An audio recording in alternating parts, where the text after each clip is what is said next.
Okay, this happened about 2 years ago when I worked at a McDonald's in town. I worked there for about 2.5 years in total, and I had had my fair share of creepy older men hitting on me. Not to sound cocky, but it happened quite regularly. So this day in particular, I just come in at 4 p.m. I was working front counter, helping everyone else do little jobs so that people could leave and I could have the space to myself. This man came in and ordered. He complimented my eyes and told me my makeup looked nice. I thanked him and turned to give him his cups. When I turned to him, he noticed I had a cat tattoo behind my ear, kinda on my neck. He was looking me up and down, and I was like, okay, whatever, no biggie. Well, I turned around and this man said, I see you got a cat tattoo behind your ear. And I kid you not, he continued with, I bet that ain't the only pretty pussy on you, and winked. I was like, okay, ew, that's just disrespectful to say to a young girl to begin with. And should have also mentioned earlier, I was 18 at the time and only standing 4'11", and this man should have been between at least 40 to 50 years old. I told my GM because she was a bigger lady, and she told him to basically take his stuff and leave. Maybe I was overdramatic, but he was a lot older and bigger than me, you know. Fast forward to an hour or so, I go on break. There was a man who started working there. He was tall and scrawny, kind of hunched over when he walked. He was on meth pretty bad. Our town was bad for dope. His jaw was always moving, and he could never do one thing. He had to be doing a million small tasks at once. Okay, so I walk outside to go smoke, right? Meth head and Pussy Man are sitting in the truck together and call me over to the truck. I stood directly in front of the cameras to make sure anyone inside could see me. He called me over to ask for my lighter. I had a cheap little one, you know the little ones you get with a pack of cartons of cigarettes? That kind. I tossed the cheap one inside the truck and went to walk away when he started hitting on me, talking about my nails and my hair and my piercings. I have stretched ears, and this crazy dude literally asked if he could fit his whole dick in my ear. Are you kidding me, bro? I was like, really? That's just plain stupid and gross as heck.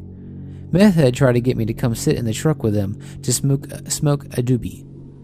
After I declined, they kept insisting and kept the door open and kept motioning me to come to the car.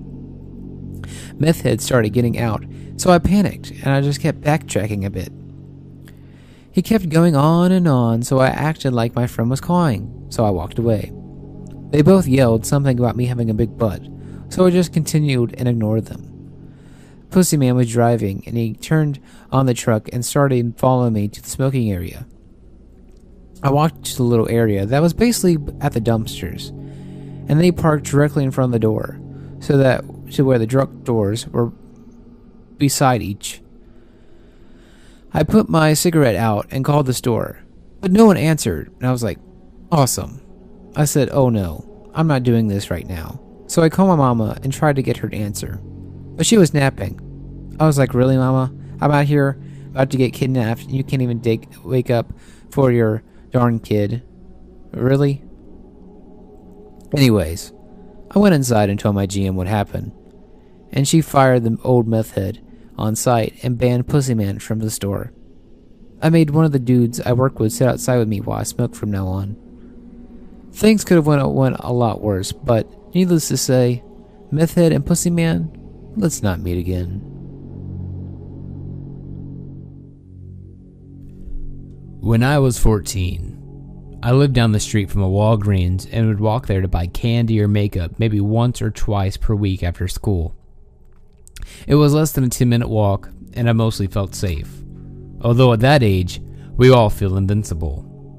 One day, standing in line waiting to pay for my goods, I felt something tickle my back. I've always had long hair and figured it was some random loose strand, so I ignored it. Then the random tickle turned into something solid, and I felt a grip on my bra, like full on someone is holding the backstrap of my bra in their hand.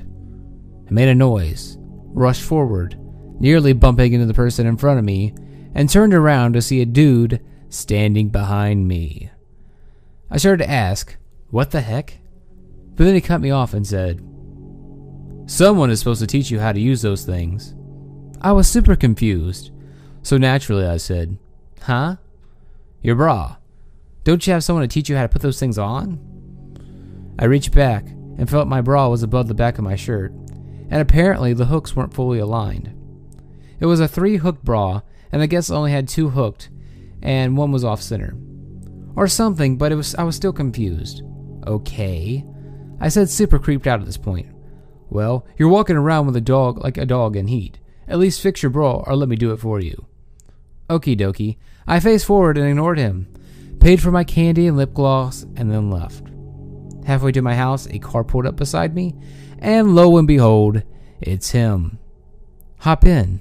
I'll give you a ride. He called out through the passenger window. No good, thanks. I'm almost home. I sat back while speeding up my pace. No, come on, it's okay.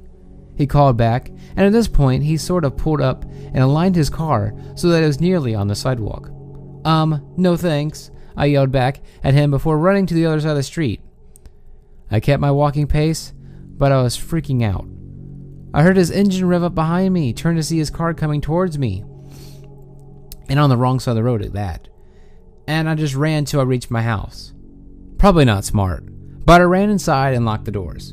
And I screamed for my other brother that some creepier dude was outside trying to get me in their car. My brother ran out and the dude took off. Thankfully, I didn't walk to Walgreens again. So yeah, creepy dude who grabbed my actual bra and tried to get me into his car. Let's not meet, like ever. Also, person standing behind creeper dude, you suck for not helping a 14-year-old girl getting her bra pulled on by some old guy.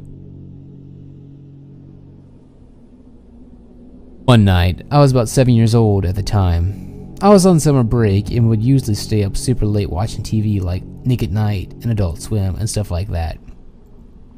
But one particular night would eventually scar me for life. So it was about 3 or 4 a.m. and I was watching King of the Hill. Not relevant to the story, but out of the blue I heard a very strange noise to the point where I paused my shows. The strange thing is, though, I never paused my shows, so you should know I was mildly concerned. So as a curious kid I went to go investigate.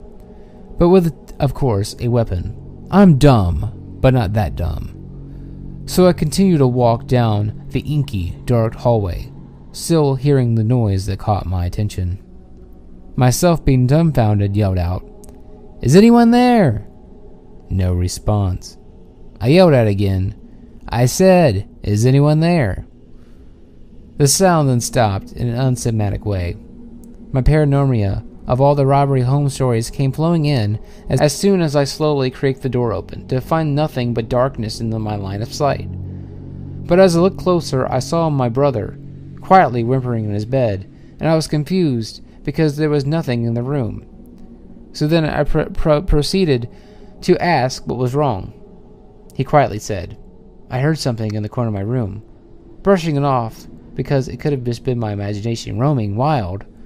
But then, when the doziness effect of sleep wore off, I saw a middle-aged man in the middle of my room, and once he noticed that I saw him in my room, he scurried off into the closet. Then he whispered, "He's in there." Then I finally put the pieces together, and then my heart sank to my stomach. I grabbed my brother, ran to my mom and dad's room, and locked the door. I told them what my brother told me. So they called the police, and they showed up about 30 minutes later. But the whole time we stayed in the room until we heard sirens and thought it was okay to go out the door and find the man in handcuffs. We later figured out that he was a registered sex offender, and he was found inside sniffing my brother's underwear. Just to say the least, he was then sentenced to 16 years in jail.